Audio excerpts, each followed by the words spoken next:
Kicking off our list at number 10, the Dendera light. Here we go, going back to ancient aliens, maybe, who knows. The Dendera light is a controversial image found in the Temple of Hathor in Dendera, Egypt. Now, some theories suggest that this image here depicts an ancient Egyptian light bulb or some advanced electrical technology of some sorts, which is pretty exciting. However, mainstream Egyptologists interpret it as a symbolic representation of religious concepts. That makes more sense than ancient Egyptian light brights, I guess. I guess it's not as fun, but sure, checks out. The bulb is more likely a depiction of the lotus flower, and the central figure holding a snake is associated with the creation myths. So yeah, there's some history there. There's some tea behind. There's some stuff you have to know. The Dendera light is a subject of debate and speculation to this day, of course, because people want to believe that this is aliens, an alien light show. But there is currently no concrete evidence to support the claim that this represents ancient Egyptian knowledge of electricity or advanced lighting technology of sorts. Again, part of me wants to believe in ancient light bulbs, but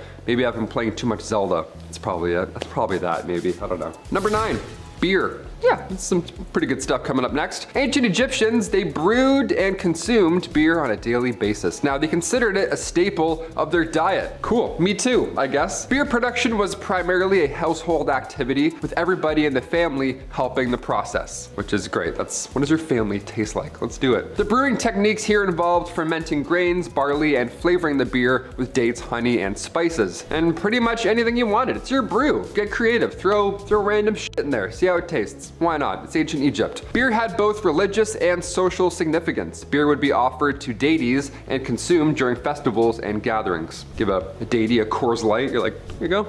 This ought to cool you down. Rocky Mountain certified, buddy. Stop yelling, stop cursing our lands. It also provided hydration, nutrition, and a means of socializing in ancient Egyptian society. So hard to say no to that. Twist my arm, please. Number 8. Curses. Of course, these are real. These are very real. And you'll get cursed if you don't hit that thumbs up. Ancient Egyptian curses are a subject of fascination and speculation, of course. Curses were believed to be supernatural powers wielded by priests or individuals to protect sacred sites and or tombs from desecration. These curses often warned of dire consequences for anyone who disturbed the resting place of a pharaoh or violated these sacred spaces at all. The curses were typically inscribed on tomb walls or objects and invoked the wrath of gods and spirits. Ergo, don't touch my shit. Thanks. Many inscriptions contain symbolic threats rather than the direct supernatural actions. So the curse of the pharaohs is mainly associated with King Tut. This curse gained attention when several individuals involved in the excavation of Tut's tomb just died unexpectedly. However, these deaths can be attributed to natural causes or coincidences, of course, but the timing here was it's a little cursed. Nobody really knows, right? We want to believe. Maybe it's fun to believe. That way we won't steal things from the dead, right? Let's go that way. Number 7, a pet hippo. Are you a dog person? Are you a cat person? How about hippos? They're fun. They'll maybe eat you, who knows? Real quick, do you have any idea how fast hippos are? I had no clue my entire life. I thought they were fat and fun and stationary. No, hippos can run as fast as 50 kilometers an hour. Their bite is 3 times as powerful as the bite of a lion's. Yeah, so you shouldn't fuck with them. You shouldn't fuck with them with the PH. The pharaoh Menes was Egypt's first pharaoh. We refer to him as the lost pharaoh because, well, for starters, he was alive a very long time ago, 3000 BC, don't know much about him, but also he was killed by his pet hippo, therefore definitely lost. We lost him fast and loud. This king spent over 60 years on the throne, and after all of that, all the wars and conquest and all the treaties, after all that, a hippo got him. What a shame. I mean, to be fair, I don't think there's a harder way to go out as a king. A hippo kills you? I don't know, that's pretty badass. That's like top 3 coolest ways to die, next to like the megalodon, I don't know. Number 6, Israel Sphinx claws. Here we go, some ancient Wolverine stuff coming in here. The mystery of the Sphinx claws in Israel. This refers to a set of large limestone claws that were of course discovered near the city of Tel Hazor. Now these claws resemble feline paws of some sort. They're very sharp, very large, very intimidating, and they are believed to have once been part of a Sphinx sculpture. So someone just took a little bit home with them. That's always nice. The origin and purpose of these claws of course remain uncertain. Now some theories suggest that they were brought from Egypt or represent the influence of Egyptian culture in the region. One of the two. Someone stole it or someone was inspired. One of the two. Others propose alternative explanations such as symbolic or decorative elements. However, without further evidence or historical context, we don't really know because this was, I don't know, 3,000 years ago. Where do these hands come from? They're scary, but we'll never know. They're just fascinating. I just wanted to show you these cool hands. Number 5, fake beards. I can't grow a beard, so maybe I'll just start rocking the fake one, you know? know, like Hatshepsut. Long before Cleopatra, Hatshepsut was the first woman to obtain power as a pharaoh. She was the 6th pharaoh of the 18th dynasty. There were just a few that were women in total, but during her reign back in the mid-1400s BC, following the death of Thutmose II, she was determined on being portrayed as a male. The pharaoh, fake beard, the massive muscles, historians believe that this was all done as an act of politics. After her passing, come 1458 BC, her stepson took the throne, Thutmose III, and he destroyed everything in her name and image. Well, mostly everything. Now we have this bearded pharaoh that we're pretty sure we figured out. Number 4, acne. Ancient Egyptians came up with an interesting method on getting rid of those pimples, that's for sure. Remind you, this was long before Dr. Pimple Popper was ever a thing, so again, creative. Physicians back then discussed pimples as these elevated spots with black tops that can plague your skin from 4 to 5 years. And by squeezing these spots, you force out the maggot inside. Yeah, blackheads were called maggots back then. Imagine your partner, hey, can you get this pimple on my back? Yeah, I think I got some maggots in there. I don't know. I'd be sick. See ya, now we're single. They would refer to severe cases of acne as maggots that lie in a bed of roses. Hey, if a physician ever told me I had maggots that lie in a bed of roses on my persons, I would faint. That's the scariest news I've ever heard in my life. That's some bad news, man. Dermatological disorders were thought to be human skin taking on the properties of animals. Yeah, oh, you have acne? Are you sure you're not turning into a bird? Maybe it's that. Come back next week. Ancient Egyptians would use honey, vinegar, turpentine, and emulsion of bitter almonds, all to get rid of acne, hopefully. Sorry, maggots, not acne, maggots. All to get rid of maggots. I'm gonna go throw up. Number 3, prosthetics. The ancient Egyptians were a culture of firsts, and some of their achievements we still have no idea how they were able to accomplish. Like the pyramids, I couldn't tell you. Could you? Didn't think so. Hit that thumbs up. We're both wrong. We're both learning. It's very likely that some of the first ever prosthetics were used in ancient Egypt. How fascinating. Imagine being the first guy to make a toe, a fake toe. A female mummy who was discovered near Luxor had her death dated somewhere between 950 and 710 BCE. And she was also found with a prosthetic toe made from wood and leather on her person. While this of course is a wonderful cosmetic replacement, and it's no secret that the ancient Egyptians certainly valued aesthetics, it seems as though this prosthetic toe was completely functional and was actually used to help this woman walk. The toe, after it was discovered, had significant signs of wear and tear, which then inspired experts to start a study, look a little further. And they did. So they took participants and tested their gait, both with and without the use of a replicated toe. And in ancient Egypt, the common footwear were sandals, and walking in them would have been next to impossible without a big toe. So it's clear that this prosthetic was very helpful and important to those similar to this Luxor mummy. Not exactly a beauty practice, but I'm sure they also felt a little more confident with that toe. This is also too impressive to exclude. Beauty list. I'm like, yeah, toes are beautiful. Why not? Throw them on. Number 2, henna. I got henna done a few years ago and I totally blanked. I forgot that it lasted longer than like 2 days. I was like, day 4, I'm like, what's going on, man? Is this permanent? While on one hand, pun intended, it is beautiful, ancient Egyptians' use of henna went beyond style and beyond imaging oneself after the gods. See, henna also has cooling effects on the body, and ancient Egypt was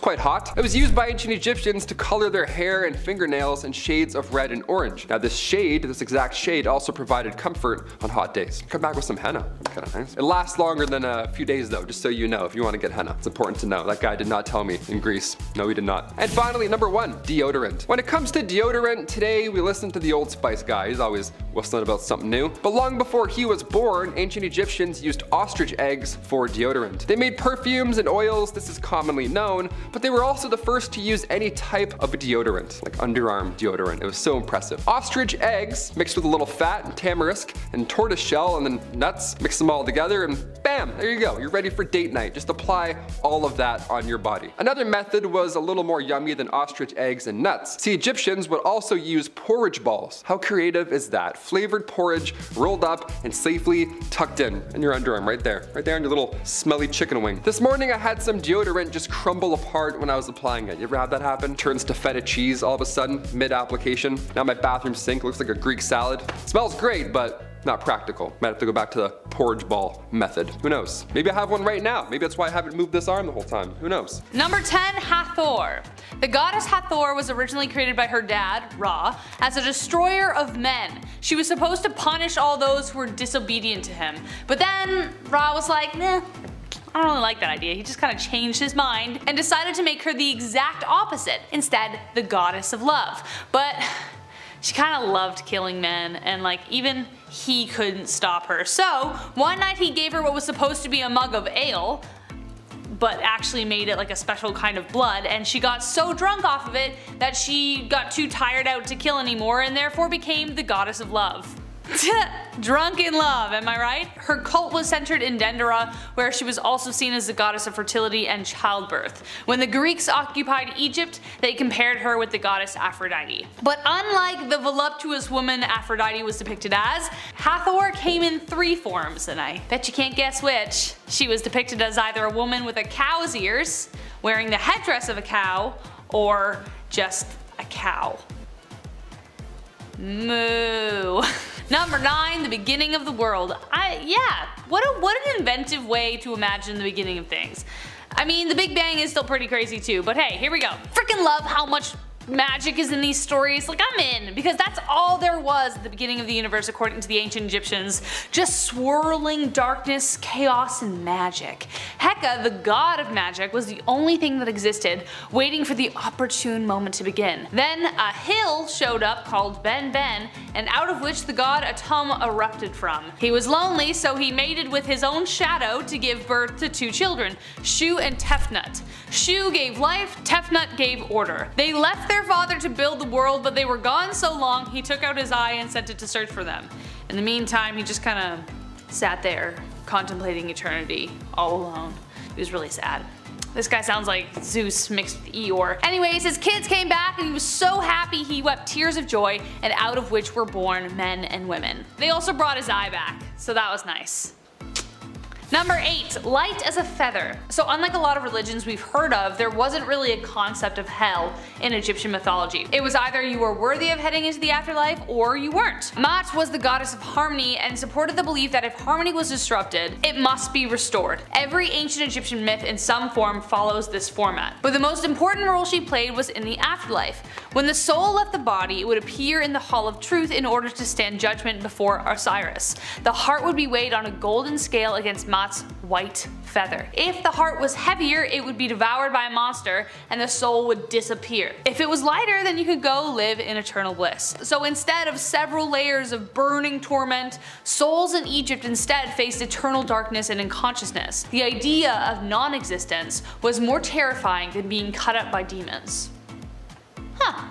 Number 7, Osiris and Isis. Okay, so we aren't strangers to deities being a fan of incest. It was kind of like how they multiplied, and ancient Greeks were okay with it kind of, but they kind of weren't. Anyways, the Egyptian gods were no exception. Isis and Osiris were 2 of the 4 children of the goddess of Nut.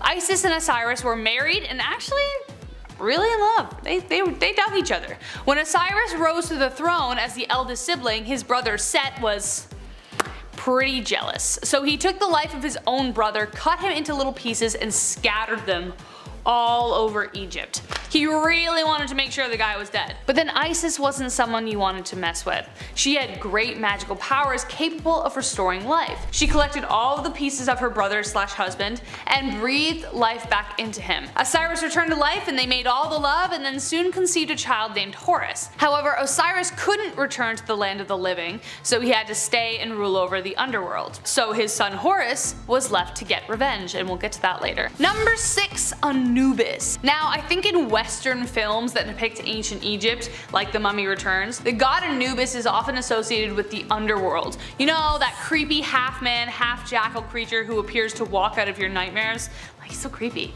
Well, he did used to run the underworld until Osiris took over, but he was actually the god of mummification and the afterlife. So, not wrong, but not the whole story. Anubis was the son of Nephthys and Set. Well, kind of. Nephthys actually never conceived the child with Set. She kind of had the hots for Osiris. So she disguised herself as Isis and made love to him that way, and then Anubis came to life. That may have been one of the reasons Seth attacked Osiris in the first place, as his suspicions rose. But it was actually Anubis who helped Isis piece together Osiris, creating the first mummy. Fun fact, during the Greek rule of Egypt, Anubis and Hermes were seen kind of as the same, the people who ferried the dead to the underworld. Oh, sorry, and a point. Anubis was actually the one who weighed people's hearts, so he used the feather, the thing, you know what to do. He was responsible for doing that. Number 5. The plow. Back in the day when we started to move away from the hunter-gatherer lifestyle to more of a work the land and make a new farm lifestyle, Omari would go out into the field with his hoe and cultivate his land by hand. As you can imagine, this takes a hell of a long time, but we're a problem-solving species. That's why we got to where we are now. Enter the plow and the evolution of agriculture. So basically, you take your 2 favorite oxen and you connect them together, and you connect them to a beam of wood that shoots out behind to the plow handle and to the blade of the plow that would go into the ground and be dragged behind by the ox, breaking up the ground. All the farmer has to do is sow the seed. This simple invention changed everything, and it's still used in places where machinery is just unaffordable. Number 4. The calendar. No one would blame you if in the last 2 years you forgot what day it was. I know after spending a lot of time inside, I forgot what day it was, but every day is a Saturday when you eat spicy chicken wings in your tighty whities. Well, the Egyptians may have had one of the first calendars, and a gosh darn good one too. Their calendar had 12 months and over 300 days. The trouble is, after a while, it kind of got a little inaccurate. They did their best to fix it. I mean, clearly, if you look at the calendar, clearly it's the 5th of, well, I think that looks like 3 men walking in sand. And next month we have a special festival happening. It looks like it'll be a sunny day on the 12th of man with ball on his hat. Hieroglyphs are hard, man. I don't know. Number 3. Clocks. Alright, so I'm not going to sit here and tell you the Egyptians invented the modern clock. No. But they did have to tell time, and as any dad or survival guru will tell you, the most reliable way to tell what time of the day it is would be that massive floating ball of plasma in the sky, the sun. Assuming it isn't a super cloudy day or anything. The obelisks we see in Egypt were not just fancy deco pieces. They were actually sun clocks, used to see how the sun would cast shadows throughout different times of the day. They even used it to figure out which days were longer and shorter. There was an even more interesting clock though, a water clock. It was basically a stone vessel with a tiny little hole at the bottom which allowed water to drip at a constant rate. The water marks spaced out at different levels would tell you how many hours had passed. This one's good because it worked at night and on cloudy days as well. Number 2. Mummification. Welcome back to the land of the living, my friend. You've been gone for quite some time. Oh. Yes, the process of mummification, probably the #1 thing ancient Egypt is known for, maybe besides the pyramids. While not the only civilization of the past to practice this, they kinda ran the show here. Basically, the pharaoh's corpse has to stay fresh so their soul can make it into the afterlife. The heart stays, but everything else is like a furniture after a bad divorce. It must go. The brain was stirred up like a family reunion square dance and drained like last night's punch bowl. But wait, horror fans, there's more. Lungs, liver, bladder, intestines, stomach, kidney, and basically anything you can scoop out with your favorite ice cream scoop is going. But don't toss them out though. Some of these organs were preserved in jars. Makes nice decorations beside the piles of gold found in the tombs. Yes, my liver jars. Oh, yes. Number 1. Cosmetic makeup. The ancient Egyptians created makeup as far back as 4000 BC. That's a long time ago. And that's how long we've been obsessed with our looks. Yikes. Their makeup actually served more of a purpose than just looking good though. The eye makeup they used specifically was believed to cure eye diseases, which wasn't true, and would protect them from the evil eye, which, I don't know, could have been true. Kind of like the ink, they would use soot, but they would combine it with a lead mineral called galena to create a black substance they called coal. That's K-H-O-L, not C-O-A-L.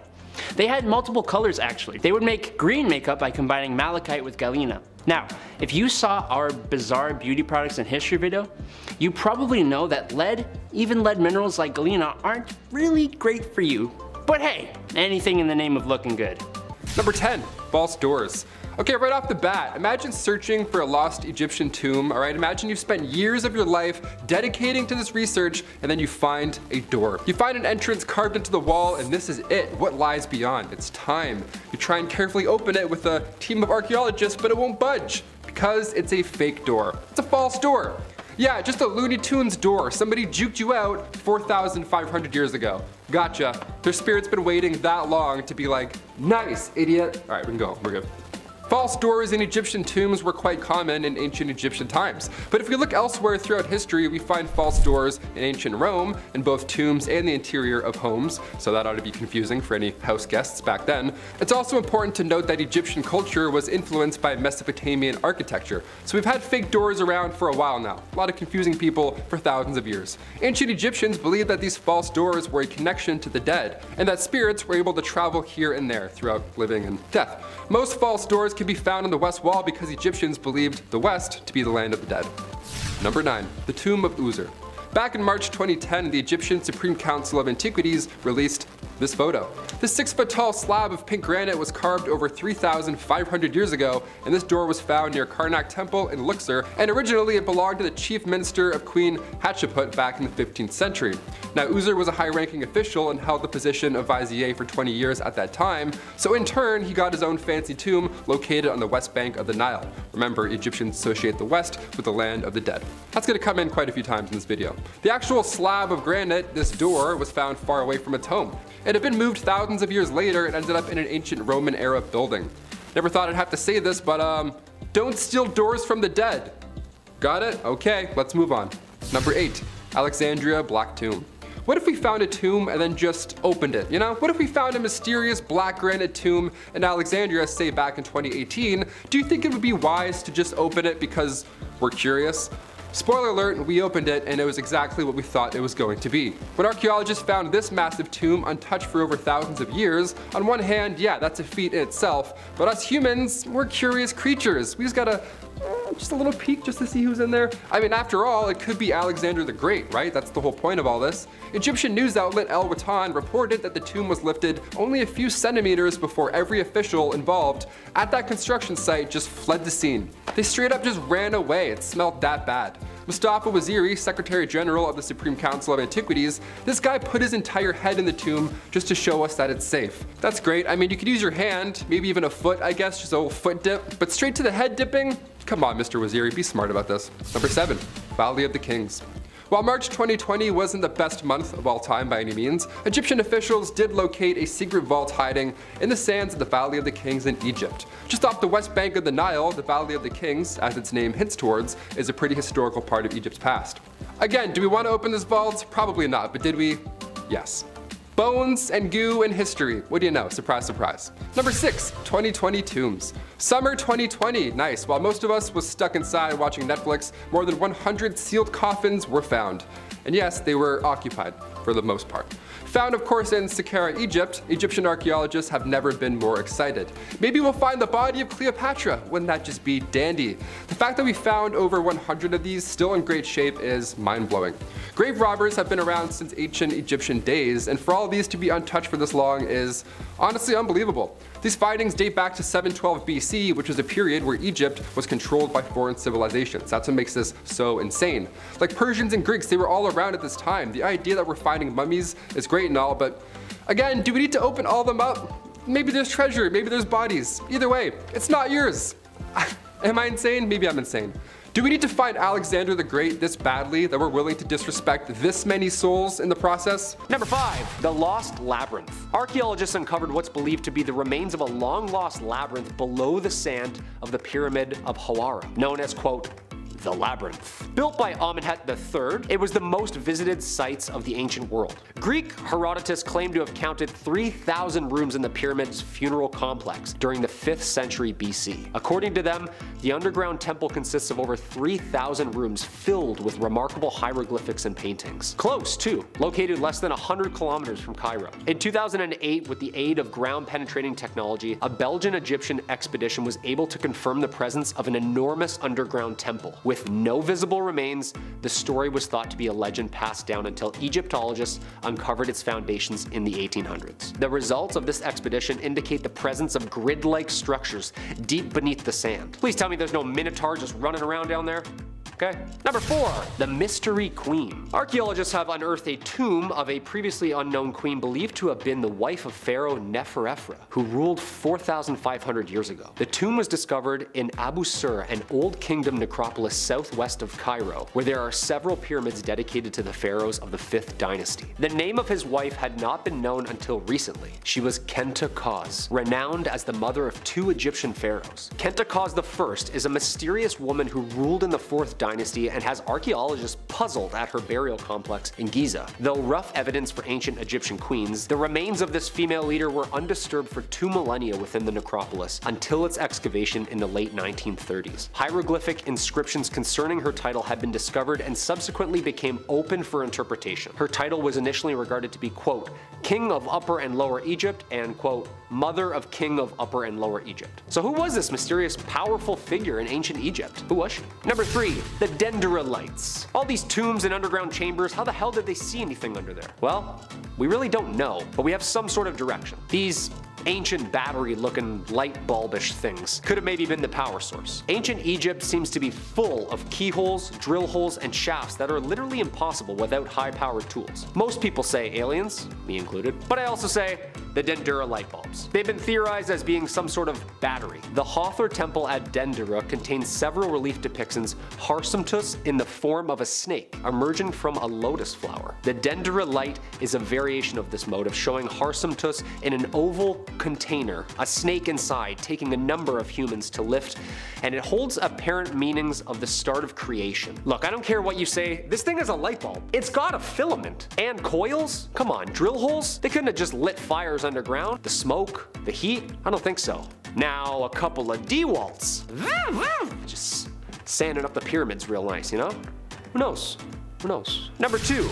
The City of Punt. The land of Punt, or the ancient city of Punt, was an ancient kingdom sometime back then. A trading partner of ancient Egypt. It was known for producing and exporting gold, aromatic resins, precious stones, black wood, ivory, you name it. The region is known from ancient Egyptian records of trade expeditions. At time, Punt is referred to as the Land of God. No pressure, archaeologists. The exact location of Punt is debated and unknown by historians. Cue Indiana Jones movie. Various locations have been offered: southeast of Egypt, a Red Sea coastal region, Somalia, Ethiopia, Sudan. No one really knows. First deciphered in Egyptian hieroglyphics in 1822, scholars began reading Egyptian texts and the mystery got mystery-er.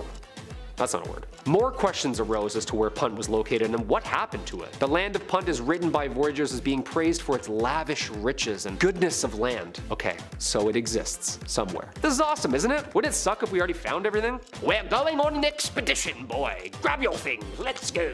And coming in at the number 1 spot, the Sphinx. Where do I even start? Known as the oldest carved rock like ever, its age is debated literally every day due to the questions it asks scholars. Was it wind erosion? Water erosion? How many times was this thing broken and rebuilt? The Great Sphinx of Giza, the limestone statue of a reclining sphinx, a mythical creature with a head of a human and a body of a lion. Facing directly west to east, it stands on the Giza Plateau on the west bank of the Nile. The face of the Sphinx appears to represent the pharaoh Khafra, although this is heavily debated as wrong gears and looking nothing like him. It's since been restored with tons of layers of limestone blocks. Although still unfixed, its nose was broken off for unknown reasons between the 3rd and 10th century. Maybe some artillery fire over the years, who knows. The Sphinx is the oldest known sculpture in Egypt, and archaeologists suggest that it was created in the Old Kingdom using unknown construction methods. Yeah, definitely that battery thing. From 1817 to 1930, this thing was buried up to its neck and written and drawn about for centuries. I wonder what other secrets lay under her right now. I guess we'll eventually find out someday. Kicking off our list at number 10, ancient Egyptian eyeliner. Whenever you see hieroglyphics or any art depicting the great pharaohs, they're usually rocking some impressive eyeliner. They look great, right? Like a 90s pop star, they look awesome. Ancient Egyptians were the OG eyeliner users. They made their own eyeliner from lead salts. And no, before you think about getting creative, do not try this at home. This wasn't an ideal process. See, for starters, these salts were quite high in lead concentration. So in order to avoid that mess, ancient Egyptians first had to process and then filter that lead salt for up to 30 days in order to get the lead levels levels low enough to even be applied. So you had to plan accordingly. You're like, oh, I have a pharaoh date in 30 days? Perfect, we'll start now. It was a hazard if done incorrectly. Not only was this ancient beauty practice, well, beautiful to look at, but Egyptians also needed eyeliner to protect against sun damage, as well as fight off any infections. Yeah, we don't encourage rubbing lead on your eyes today. We have a few different methods on, how to look good.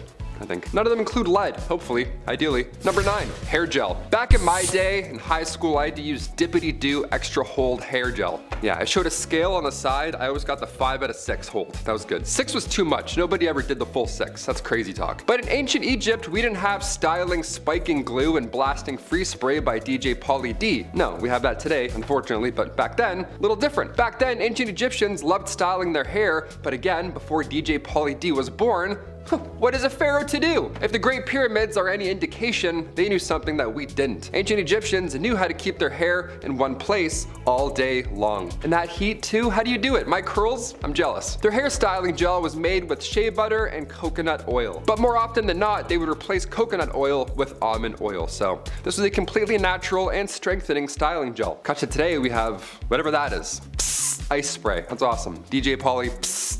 No. Number 8, coffee scrub. I love coffee. I don't think I love coffee enough to do a coffee face scrub, but hey, never say never. I'll try anything once. Ancient Egyptians would use coffee scrub to reduce inflammation, improve blood circulation, and since it's a ground up material, it's gonna remove those dead skin cells at the same time. Next holiday season, grab your aunt some coffee scrub. Just tell her how it reduces puffiness, improves the skin's texture, all that good stuff. It'll give you that youthful pharaoh look that you've been going for, you know what I mean? Merry Christmas, here you go, coffee on your face. Using grounded coffee powder to exfoliate your skin sounds like a new idea. It's certainly a hot trend today. But before TikTok, ancient Egyptians already knew these benefits. Damn, I'm gonna get a coffee scrub. Maybe I'll do it. I don't know. After I'm done this cup, I'll just rub it on my face at my desk and see what everyone says. Number 7, Dead Sea Salt. You'll never feel more alive than when you use Dead Sea Salt. Here we go. Ancient Egyptians were ahead of the exfoliation game. Dare I say, they invented it. Not only were coffee scrubs a necessity, but salt from the Dead Sea was one of the most popular ancient Egyptian skincare products ever. We traveled far and wide for this one. Salt collected from the Dead Sea was used to exfoliate dead skin cells, and it was so well known at this point that rumor has it, Cleopatra herself would travel all the way to the Dead Sea from Egypt just to take a bath. Yeah, let's be honest, after this point, we'd all love a rejuvenating Dead Sea float. That sounds way better than what I've got at home. Well, bathtub, I can't even fit in this thing. Dead Sea sounds way better. I once left a house party early to go have a bath. Swear to God. York University. Dipped at like 10 o'clock. I was like, I'm cold. I'm not doing this. 40-minute walk. Worth it. Leave your friends for a bath. Do it. Number 6. Wax cones. Head cones, also known as perfume cones, were used in ancient Egypt. You've probably seen them in a thumbnail here at some point. The art depicting head cones is quite unique looking. It's like a pharaoh with a triangle on their head. You're like, what's happening there? What is this? Is this like Illuminati? What is this? Long before Pantene Pro V, when it came to head cleanliness, these triangular wax cones were here to save the day. And they looked pretty fun to use. I don't know. They would just sit on top of your head. You didn't need to mix anything with lead for 30 days or bran or anything like that. You didn't need to put any organs in jars. Just a wax cone atop of your head. Easy. Back in 2019, experts found archaeological evidence that they were in fact used. So yeah, not just a glyph. Real life history. So I have to bring this up. Men and women alike would wear this cone, and your body heat would slowly melt the wax cone down and through your hair. The cone itself was made of oils, fat, resin. It would be placed on their wig or directly onto your head, and it would keep melting and refreshing all day long. Like a little candle almost. A nice little human candle. Nice little Egyptian man candle. As fascinating as ancient Egyptian culture is, I don't think anybody misses wax cones. It's a little easier nowadays. I'm too tall too. I can't have a wax cone. Are you kidding me? It would hit this mic. No way. Number 5, loincloths. Going back to ancient Roman and also ancient Egyptian times, the loincloth was used by all. Either that or you would just be naked. I found this neat step-by-step online on how to make your own loincloth, because that's apparently what I do on my free time. Thank you for asking. And it's a bit more complicated than I thought. It's way more complicated than just throwing on sweatpants or even, the towel folds like a toga. This had numerous steps. We don't have a lot of archaeological evidence because these linens barely made it through a decade, let alone all this time. But ancient Romans would use leather to make underwear. That's a fun little fact right there. Hot goat skin wrapped around your waist in the hot sun. We love it. We still use leather today when it comes to undergarments, but I'll let Adam tell you about that one another time. That's more of a at-home one. Number 4, food as medicine. Trying to prevent bad things before they happen, it is a very human skill to have. And when it comes to preventative medicine, the Egyptians had some methods. One more obvious solution is diet. Eating the right stuff truly does help lead to a longer life, but eating the specific right stuff can directly prevent certain issues. As a prime example, the laborers that would build the massive iconic structures we know Egypt for today were kept fed with diets that include a lot of onion, garlic, and radishes. Now, I don't know if the ancient Egyptians knew the chemicals these foods contained, or if they just put 2 and 2 together, but onions, garlic, and radishes contain why did I do this to myself? Contain allistatin, allicin, and raffinine, which are very helpful when it comes to preventing diseases in the super crowded working and living conditions the laborers existed in. That allicin really helps. Another example would be to cure night blindness. In these circumstances, doctors fed their patients powdered liver, which is rich in vitamin A, which is a vital nutrient for vision. Again, I don't know if they knew it contained that specific thing, or if they were just like, I eat liver and I can see better. Discovery! Number 3, acne. Ancient Egyptians came up with an interesting method to getting rid of those pimples. Now, this was long before Dr. Pimple Popper was ever a thing, and physicians back then discussed pimples as such. Ready for this? They called them these elevated spots, with black tops that can plague your skin for 4 to 5 years. But by squeezing said spots, you force out the maggot inside. Yeah, blackheads were referred to as maggots. That's what they thought they were back then. Imagine your partner, hey, can you get this pimple on my back? Yeah, I think I got some maggots, thanks. No thank you, that's pretty horrible, that's a horrible reference. They would refer to severe cases of acne as maggots that lie in a bed of roses. I would faint, I would be so sick. If a physician told me I had maggots that lie in a bed of roses anywhere on my body, I would throw up, I'd pass out, I'd be so upset. Dermatological disorders were thought to be human skin taking on the properties of animals. Yeah, you have common acne, maybe you're turning into a pigeon, who knows? Ancient Egyptians would use honey, vinegar, turpentine, and emulsion of bitter almonds, all to get rid of acne. Yeah, sounds like a horrible alternative. I would much rather just have acne. Maggots? Dude, I'm done with this channel, I'm out of here. That's so gross. Number 2, eye makeup. Almost everybody and their mums knows that the Egyptians wore that crazy awesome eye makeup. But what you might not know is that it didn't just serve the purpose of making you look absolutely stunning. No, a lot of these eye makeups were lead-based. Now, that sounds pretty bad, I can't lie. It does. And it likely was for some, but it was possible that it boosted nitric oxide by up to 240% in cultured human skin cells. I don't know what cultured human skin cells means, but that's the quote. If you know, let me know down below. What the heck does nitric oxide do? Well, that I do know. It helps to boost up your immune system to fight diseases, which, guess what? That's pretty important, especially in the marshy areas around the Nile where eye infections are actually pretty darn common. What's cool is that research suggests the Egyptians actually knew that and specifically synthesized the makeup for this purpose. Neat. Finally, number 1, mummification. Back in the day, mummification was common, and even today we're finding more mummies. Like literally last month we just unraveled 6 more. It's crazy. We're uncovering more ancient history, which is great, but how exactly was this process done? We're talking about back maggots and stuff. What did they think about this? How did this even begin to be a thing? Well, it wasn't cheap. For starters, being mummified was reserved for the rich. It's a pretty brutal process as well. What you would do is you would put a hook, they would put a hook in your nose after you'd passed away, and then they would pull out your brain and all that just squishy stuff, just out all through this thing right here. And then they would cut the left side of the stomach open, remove all those goods, all the organs, boom, see ya, gone. And while those are drying, you would put your lungs and liver in jars. And then you would put the heart back in the body. And then you would wash the insides out with wine and spices, all that stuff, turpentine, turpentines, all the thymatines, just all in there, washing it out. Then you'd cover the body in salt for 70 days. That's a long time. But around day 40, you would stuff it with sand. Now come day 70, finally, that's when you wrap them in the mummy bandages. Then the sarcophagus awaits forever, really. And then there's just jars of organs also stored in your burial chamber. Now we don't do it. It's not as fun anymore. We don't put our organs in jars. We don't stuff anyone with sand.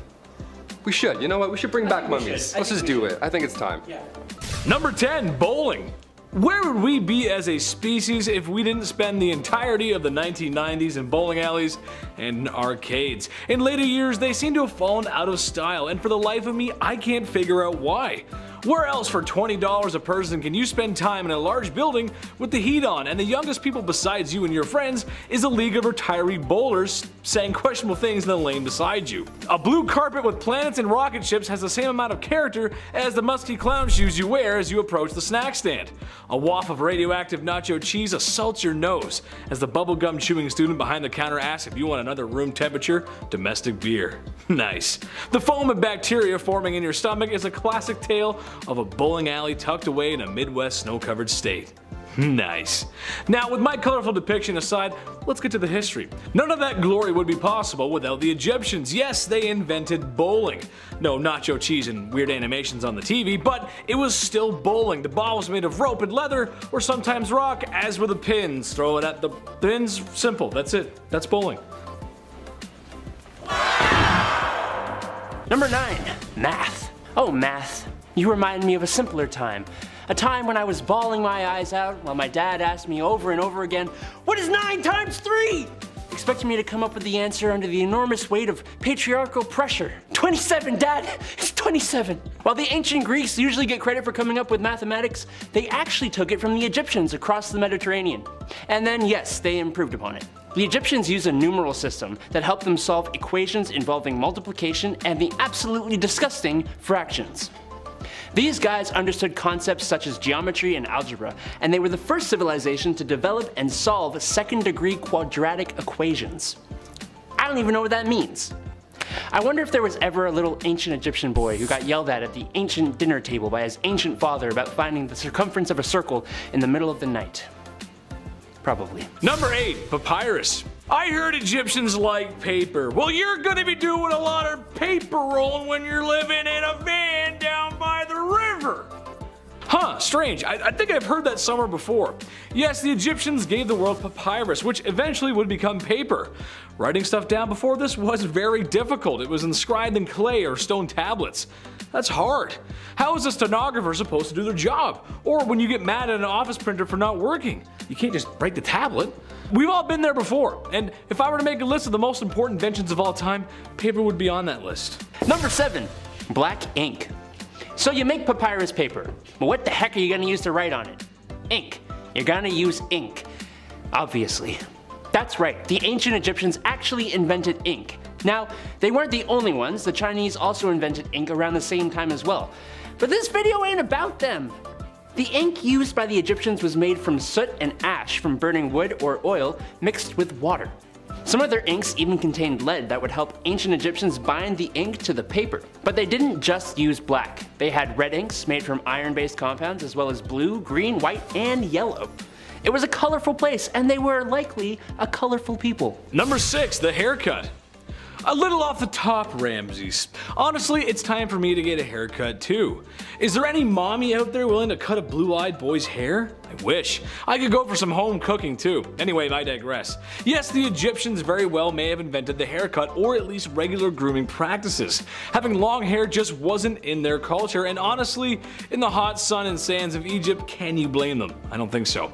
When I was younger, I used to have my head shaved. I thought it looked good. It kinda did, but the main reason I did it was because it kept me cool. It was functional. It may surprise you that yes, we got hot summers in Canada. So I can understand why the Egyptians did that. That being said, they did manage to keep some of their facial hair because beards are like makeup for men. We just look better with them. We look good. It's a good look. Number 5. Oh, I didn't have any corn. Austin Powers reference for you. You know the character I'm talking about, I can't say it. Here's a hygiene product that just makes me question life. The very fabric of our existence. Whether it was the Big Bang or the almighty creator, there's just no way this was ever meant to happen. It doesn't make any sense. One day, somebody was walking along the Nile River and was unfortunate enough to step in crocodile droppings. Now, most people would say gross and move on. Oh, no, not the people of ancient Egypt. They felt the stinky, squishy unholiness on their feet and said, yes, we must bathe in this. And they did. They took the forbidden mud bath, the brown tsunami, the cesspit of no hope. You can call it whatever you want, really. It's horrible either way you look at it. Supposedly, it was meant to keep you young and beautiful. My only question would be, at what point did they realize poo baths were a mistake? Was it when they were smelling it and it was bad? Or was it when it accidentally got in your mouth or something like that, and you're just like, oh, what? What got that out of my mouth? That's the Scottish Egyptian, in case you were wondering. Number 4, waste removal. This one is kind of a broad stroke, but hear me out. There's no plumbing, no waste removal, and people kind of just go wherever they want. A lot of that unhygienic waste is kind of just laying about. However, the people of Egypt also had the advantage of the Nile River, which means they use that bad boy for everything. Transport, irrigation, a water source, and of course, a bathroom. Which, in case you didn't know, your source of water and irrigation should be two separate, they shouldn't go together. That's not good. This is a good explanation for the plagues of Egypt, besides the sin. Bad sinners, no sinning. As years of that kind of negligent waste management are liable to make any pharaoh sick. Don't mix your water with the poo. Don't do that, that's bad. Don't do that. Number 3, sunscreen. This should come as no secret to anyone out there, but with my rosy cheeks and fair complexion, I would not do very well in the suns of ancient Egypt. Honestly, I don't know how Luke Skywalker lived on Tatooine with those twin suns. Without a little copper tone action, you know what I'm saying? The Egyptians had an answer to that problem, however. Not the whole living on Tatooine part, that just kinda sucks no matter what. Blue milk is weird. They had a makeshift sunscreen using rice bran extracts and a few other ingredients that were meant to help protect against the sun's rays. How effective was it really? Not sure, because the only stuff I'm willing to test out is the real stuff. And if I get burnt, then I start peeling. And then somebody has to rub aloe vera all over me. Be right back, I'm gonna get some sun. Number 2, cursed craft dinner. You've got no plumbing in your palace, and it's time for dinner. So how does an Egyptian royal make his favorite pot of KD without water? I mean, if college kids can do it in their dorm room, surely they can master the art of post-secondary cuisine.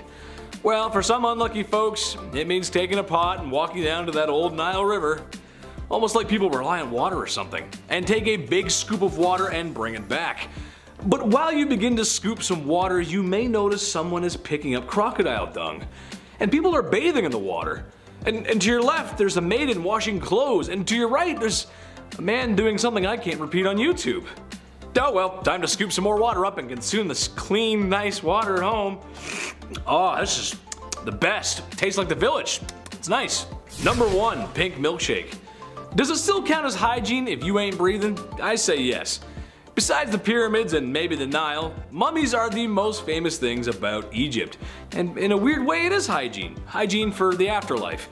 When someone super important passes on, it's time for a little game of operation. Stomach, liver, intestines are removed and put into jars. You never know when you might need that next. The heart is left because it's the heart, and the Egyptians were die-hard poets, so you got souls in there, you gotta keep that. The most grim process to me, however, is turning the human brain into a forbidden milkshake by mashing it with a small spike and then draining it out in what must have been the grossest waterfall ever. Oh god, oh god, that's so gross.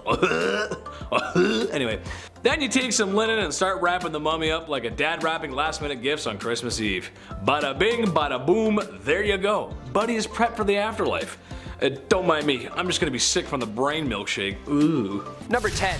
Construction. We can't talk about ancient Egypt and the mysteries still unsolved there if we don't start on how the hell these things were built. And also, it's not just like 3 pyramids. There's 118 of these things. When did they have time to construct all of these? Ropes? Pulley systems? Yeah, I'm not convinced.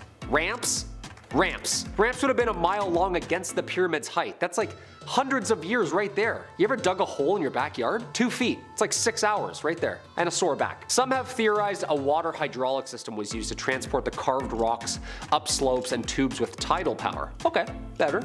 But like, how did they line up the rocks so perfectly and so square at the top? 1 inch off and every carpenter knows that's gonna shift everything. Also, the alignment to true north, the odd coincidences with the dimensions resembling the cosmos, they couldn't have known back then, you know?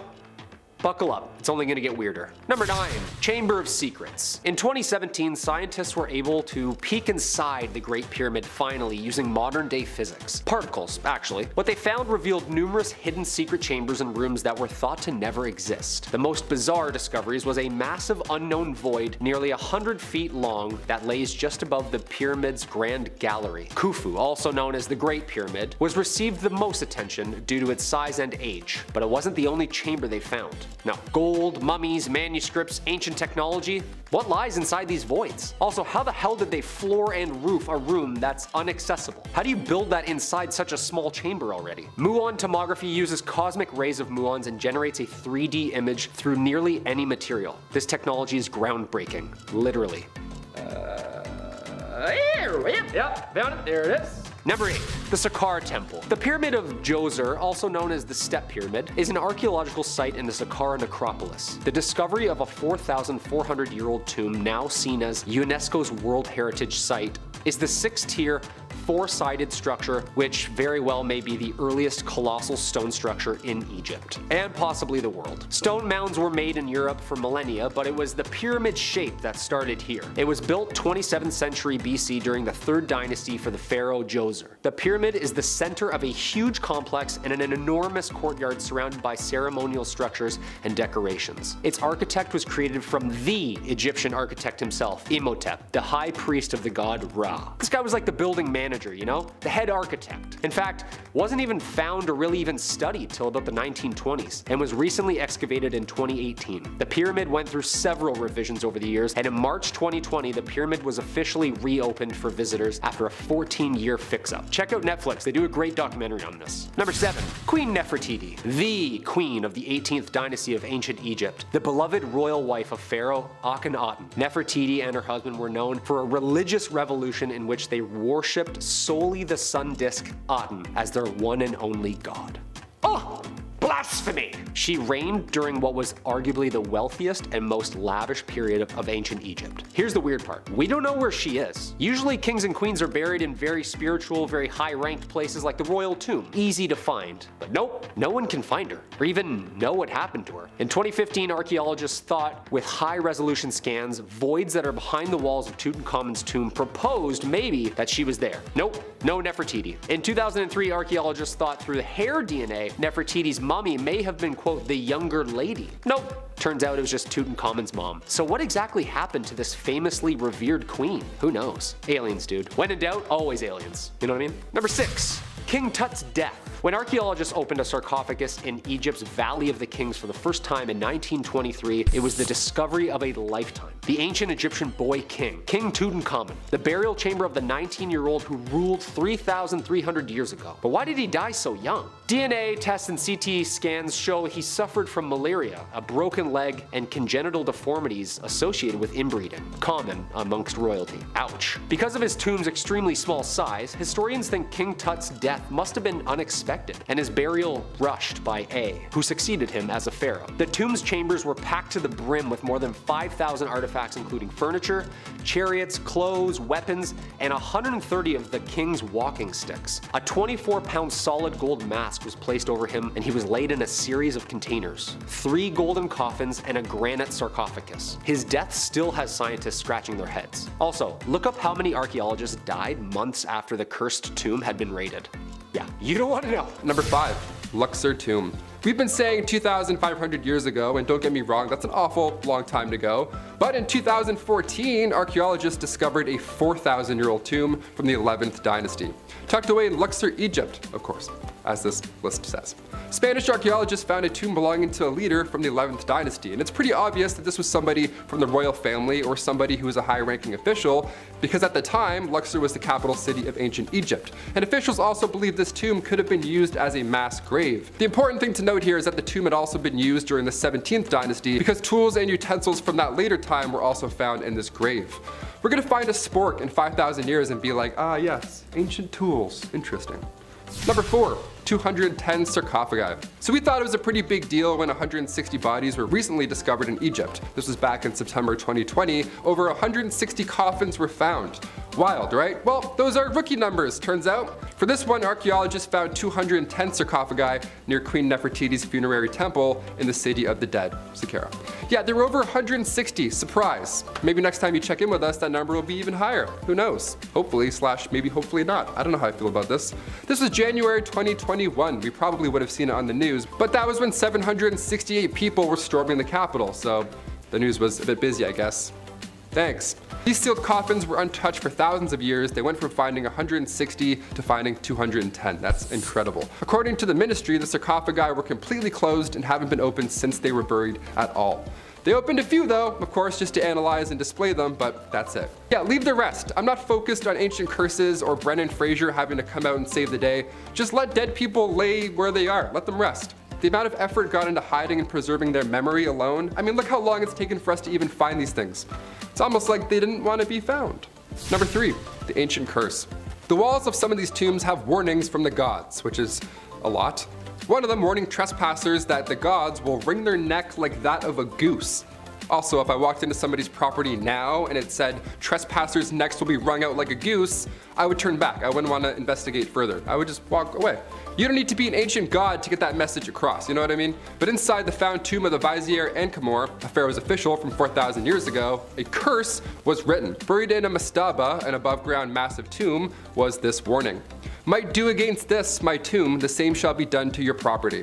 It also warns of the Vizier's knowledge of secret spells and magic, and threatens to fill impure intruders with a fear of seeing a ghost. Yeah, there's that, or beware of dog. I don't know, you can pick which is more impactful on your property, sure. Number 2, the animal tombs. This tomb was found, as you may have guessed, in the Valley of the Kings. You're getting good, nice. But this one doesn't sound like the rest. I mean, for starters, it's a number rather than a name. What in the Elon Musk is happening here? Whose name was a number, huh? KV52 was discovered in 1906 by Edward Ayrton.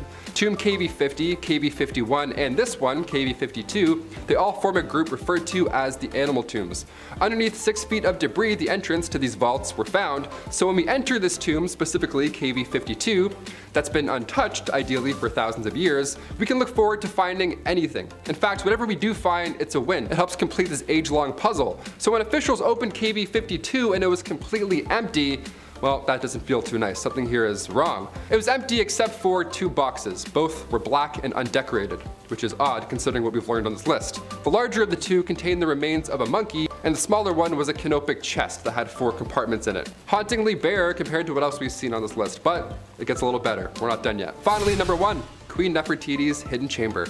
When researchers are 90% sure about something, that's a pretty good sign. You only say you're 90% sure of something when you know for sure. You leave 10% in case anything else goes wrong out of your control, right?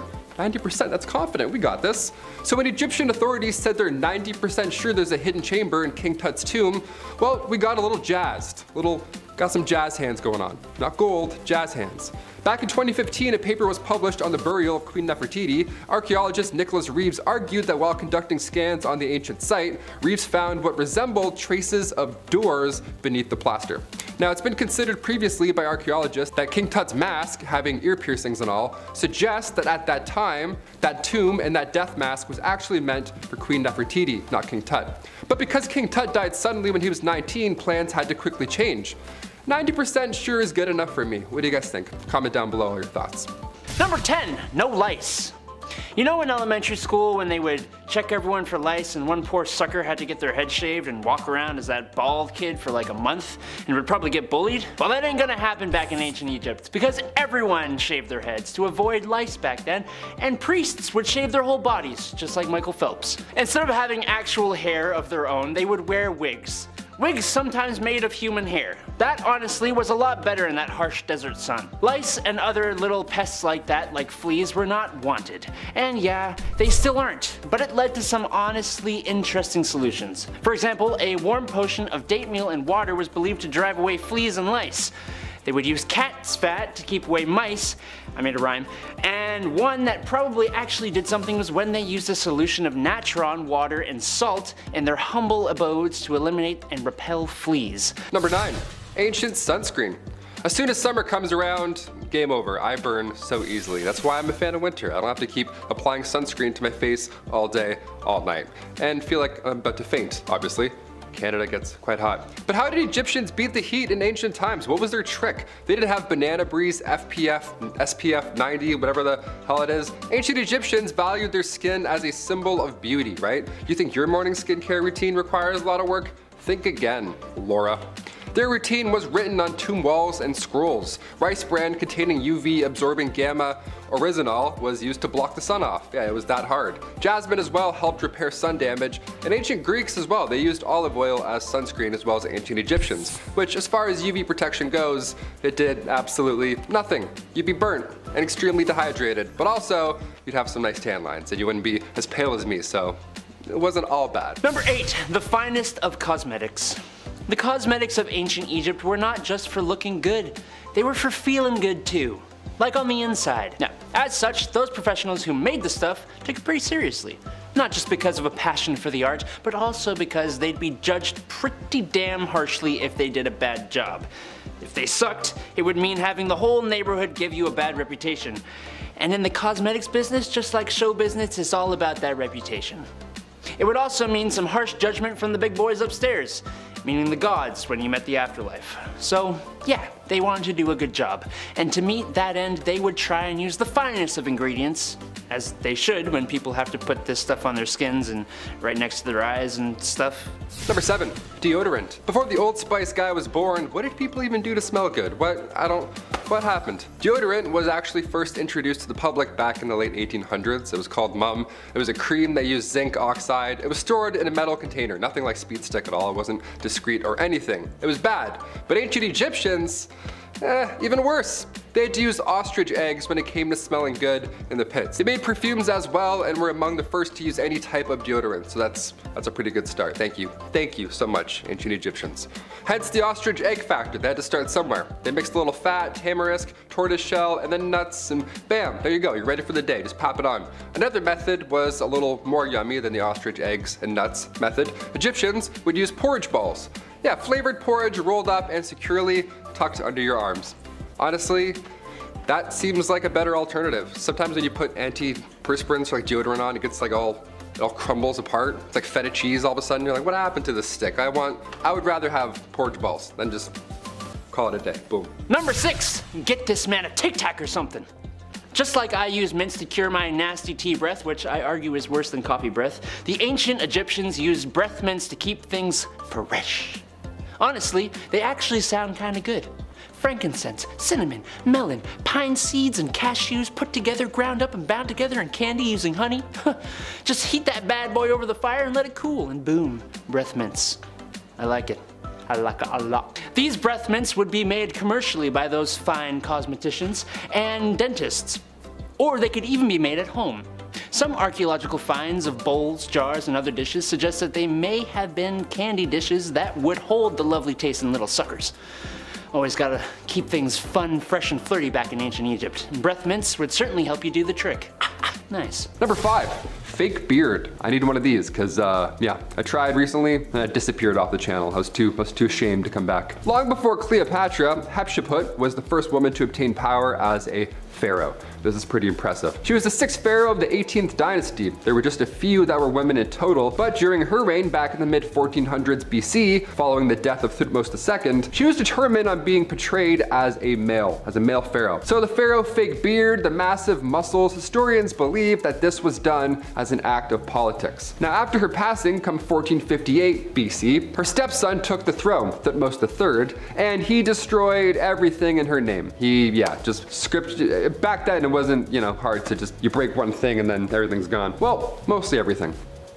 Now we have this idiot being like, hey, fake beards, look at that, you missed one. Number 4, game night. I love board games, even Monopoly, believe it or not. I have the patience for it every now and then. But ancient Egyptians, they also fancied a board game, turns out, who knew? Dogs and Jackals, Mehen, Senet, and 20 Squares. These were all popular go-to games for their ancient Egyptian cottage weekends. Mehen was played around 2500 BC, and the goal was to reach the center of the spiral first. The board was a coiled snake almost. It was quite beautiful. Senet was the most popular game. Queens and kings alike would play this one. Senet had a long board with 30 squares painted on it. Now, of course, the rules are still unknown and heavily debated, just like Monopoly. But you had 3 rows of 10 squares. The last 5 squares are decorated, so it's assumed that this game was themed on the afterlife. Plus, King Tut was buried with one of these game boards. There's something very Jumanji about this that I want to know more of, but I also don't want to know more of. Why was he buried with a board game? That's kind of terrifying. There's also some paintings of Queen Nefertiti playing a board game of sorts. Yeah, it kind kind of looks a lot like chess. Imagine playing a pharaoh in chess. My palms would be so sweaty. I'd be like, checkmate, please don't exile me. Thanks so much. Let's play again sometime. Peace. Number 3. The first peace treaty. Bizarre at the time? Absolutely. Definitely, this is a first. The first peace treaty in history was back in 1271 BC. Now at this point in time, Egyptians and the Hittite Empire, they were fighting over modern day Syria. Now this conflict had been lasting centuries, and come 1274 BC, the Battle of Kadesh was now underway. At this point, there's tons of bloodshed, no clear victor in sight, so what's left to do at this point? A peace treaty, right? Hopefully, ideally, Ramses II and King Hattusili III both negotiated a peace treaty where both sides would aid each other if a third party decided to now get involved. A copy of the treaty can be found in New York right above the entrance to the United Nations Security Council chamber. Pretty impressive. I have a license plate above my room, so that's almost as cool, I guess. It's also in the Guinness Book of World Records as the oldest peace treaty, so that's how you know it's official. Guinness confirms it. Moving on. Number 2, renewed passport. Now I'm thinking about where my passport is and I'm immediately panicking. I'm like, oh, which shelf? Ooh. Before our big bad haunting number 1, we'll do a fun one with some recent history. This is cheeky. Passports are important and they're a pain to replace. But did you know that you can still get one even if you've been dead for thousands of years? Well, now you do. You just have to be a pharaoh though. That's the only rule. You have to be a pharaoh or some sort of king. Pharaoh Ramses II. We just talked about him, one of ancient Egypt's greatest rulers. He got a passport back in 1974. Insane. The same time my grandma did, probably. After being exhumed and put on display for so long, it was decided that it's now time to send this lost king off to Paris to get touched up. Now, obviously, you're not going to list this pharaoh king as luggage. That would be super disrespectful. So the Egyptian government gave Ramses II his own official Egyptian passport for his commute, with a photo. Just in case you didn't know. On the passport, he had his info, it's all great. He had his age, very old, occupation, a king. And in case it wasn't obvious, it was stated that the king was deceased. Looking at him, you're like, oh, yes, certainly. Yeah, go on in. Definitely dead. For sure dead. Don't even have to look twice. We're good. And finally, number 1, trusty servant. In ancient Egypt, it was common for servants to accompany their masters into the afterlife. Whenever they go, now you have to go. Horrible, right? This practice reflected the belief that individuals needed assistance and companionship even in the realm of the dead. Hashtag needy. Servants were considered essential for ensuring the comfort and well-being of the deceased here and again in the afterlife, which doesn't make a lot of sense, but again, long time ago, different beliefs. They would be depicted in tomb paintings and inscriptions, and their statues or figurines would be placed in these tombs to then serve the deceased. These servants were believed to continue their duties in the afterlife, providing sustenance, performing daily tasks, and maintaining the deceased social status. Like, when does it end, guy? Like, come on. The inclusion of servants in burial rituals exemplifies the importance of social hierarchy and the idea of continuity in ancient Egyptian culture. So while it's crazy to us, it's very important then. And it's quite important now. Fucking crazy, but it's still pretty important. Number 10, snake eyes. Well, not exactly snake eyes, but after extended use of belladonna drops in the eyes, you would probably wish that a snake bit you in the eyes. Belladonna is poisonous. It's a no-cal zone, red flag. But yet it was still used by Egyptian royalty. Basically, the drops of poison would dilate your pupils, and that would be considered to be beautiful. For some reason, I guess, okay. Extended use of the drops had terrible side effects for the user, blindness being one of them. You gotta remember, folks in this time have no social security, and the best doctors can do for you is tell you to go take a bath in crocodile dung. And to pray to the gods for more, I guess. Sure, okay. So to avoid that tragedy, go for the natural look and avoid the eye drops. You'll thank me later. Number 9, more eye stuff. Thought I was done with the eye stuff? Ah, well, guess again, amigo. I ain't done yet. I've got lots more to say about that. Okay, maybe a little. Eyeshadow and eye color. Some ladies today would say no special outfit is complete without it, and honestly, I have to agree, ladies. Sometimes y'all do some stuff with your eyes that makes me say, damn, you look good. Damn, you look good. However, some ladies might be cautious to slap some color on their face if they knew the origins of the product. As for the royalty of Egypt, eye makeup was in. Seemed to be a trend. However, they weren't so cautious of where their makeup got its origins. Egyptian eye glitter had 2 key ingredients: applicable powder and bugs. Yeah. You know the super colorful ones that are like really big and you wouldn't want to be around? Yeah, those, beetles, scarabs, and pretty much anything you could find. They would then crush them into a heavenly pulp and smear it all over their royal faces. I have issues with spiders and wasps as it is. I have no interest in wearing them whatsoever. I actually hate wasps. That's just, even just crushing up a bunch of, and just, oh, this is good. Oh, I love this. This is the best. Yeah, no, don't do that. Number 8, sweet traps. When you're royalty of one of the most successful empires and civilizations in human history, it means you ain't gonna lift a finger. Less than any other celebrities do today, probably. So what to do with all that extra time in your hands instead of living like everyone else? Well, how about a picnic? That sounds nice, actually. Sounds great, right? Except when we bring out all of our favorite treats. The flies and bugs bother us, and we can't look beautiful if we're covered in bugs head to toe. How did the Egyptians fix this, you ask? Well, it's simple. Don't let the bugs bite you in the first place. Basically, you get one of your forced volunteers, maybe a couple actually, and you slather the poor devils in honey, till they look like your favorite pastry from Tim Hortons. Place said glazed serving away from the picnic, and now you can enjoy it in sunshine and peace. The screaming of being eaten alive by bugs might dampen the mood, so just wear earplugs, it's fine. You stay over there and just get eaten, it's fine. No problem. No problem. Number 7, unhooded Sith. Circumcision is important in a lot of cultures of yesterday and today. Now at this channel, my job is to come out here every week and make you laugh. So to the men out there who still have their Jedi robes, imagine every day of your life you got sand in places that sand shouldn't be. Anakin Skywalker's worst nightmare, and honestly explains why he hates sand so much. But perhaps one of the reasons Egyptians used this hygiene service was to stop sand getting in their wiener's one-eyed bandit. There's no showers, nothing to really get it out once it's in there.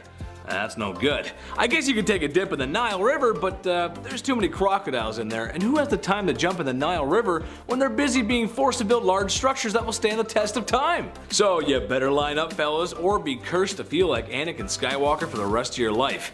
The prequel one too, not the cool animated one, the one that whines a lot. That one. You don't want to be that one. Number 6, nice dentist. Turns out not all Egyptian dentistry is completely awful. It turns out they may have come up with the first toothbrush. Other civilizations had examples of one too, so it's hard to tell exactly, but the Egyptians had one. But one thing they did have over everyone else were Tic Tacs, or breath mints actually. Honestly, this makes a lot of sense. Imagine it was Valentine's Day, you just walked past a large pyramid. There's sand in places on your body where sand just shouldn't be. When you notice the smell of your breath, and it's something awful. But not to worry, because you purchased breath mints from the market. Yes, that's right. Now smooching with your Egyptian sweetheart can go on without a hitch. The mints were made from nice smelling herbs and mints, sometimes roasted over a fire to form little candies. An ancient Egyptian solution to an ancient Egyptian problem. Kinda like that one actually, kinda nice. Gonna put a mint in, it's kinda nice. Number 5, Horus and Set. Speaking of Horus, earlier, remember how I said Horus had to take over defending his father? Well, here is where this story begins. When Horus grew up to be a man, he pulled a Hamlet. He was like, "You killed my father, prepare to die." Thus a series of battles ensued, and one of the gods didn't play fair. Set kept cheating at everything and continued to come out as victor. Not surprising since he didn't earn his way on the throne, he killed for it, kind of like a certain Claudius.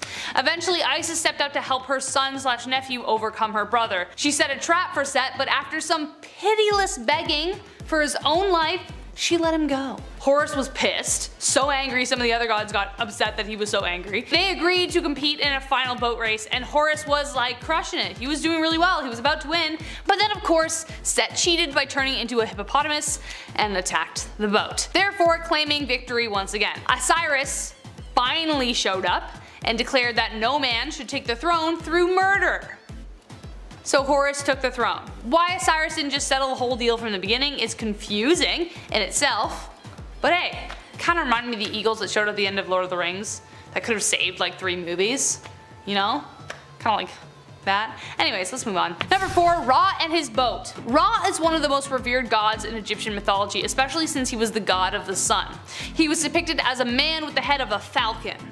That kind of makes sense. He was once the greatest of all gods, but had to take a step back after he got too old and tired, and especially considering his task, I can see why. His job was to drive away darkness and sail across the skies, delivering light wherever he went. But at night, he would dive into the underworld and have to cross 12 gates. 12 hours, an hour per gate. After paying his respect to Osiris every night, a giant snake named Apophis tried to attack and swallow the boat. Every night! Poor guy, no wonder he got worn out. Every day it got harder to defend, and even one night, Apophis succeeded, but could only hold the sunlight for so long. She threw it up, which explained solar eclipses. After Set was cast out after the whole nephew battle, he ended up serving Ra in his boat and kept the snake at bay, but there's something confusing coming later that I think you'll agree is very confusing, so here we go. Coming up next we have Bast, number 3. Have you ever had a cat look you up and down and kind of like expect something? Like worship? You know? Are you a cat person? Dog person? Let me know in the comments.